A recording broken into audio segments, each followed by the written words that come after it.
if you start looking at what is alike, it overwhelms what isn't. We all have different names for table, but we all use the same thing for the same purpose. We use a flat something, piece of wood, piece of glass, whatever it is, to make a table. And then in English, we call it table. And other languages, we call it other things. But it's the same thing that we're talking about.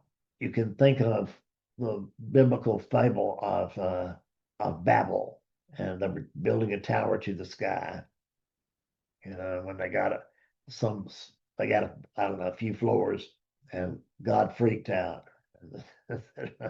you, you're not going to be able to agree on stuff like this. It's counter to my will. So you'll have to speak in different languages. And that's when all it started in the myth. But isn't that much different from the truth? There was one day when we all came to notice that we're all noticing the same things. That's how we translate table to table.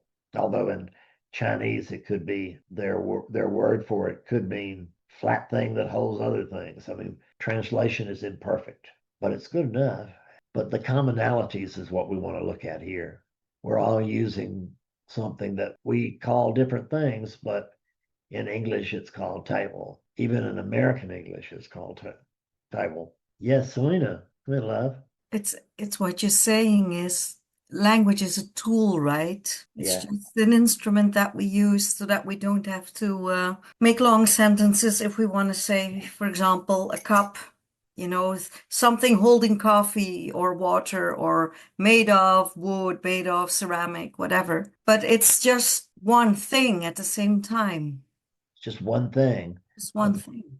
and therefore, it's not really a tool that we use. It's a tool that oneness uses along with this tool, and it becomes a more useful tool, except for when it becomes a despised tool. Betsy and I caught on YouTube this morning. There was some guy who was talking about something we would like to hear about, but he was just so no, he was loud and he was just so gauche. I mean, we couldn't watch him. We like that message. We think we got it. We think we know what he's talking about, but we can't stay long enough to verify that because the personality is so repellent. Well, then what we have together is we have certain rules. We don't have to have them all written down, but we pretty much know what they are. Most of us do. I don't think Russia thinks about that they're breaking the rules. Putin thinks that we're all stupid, and he's not.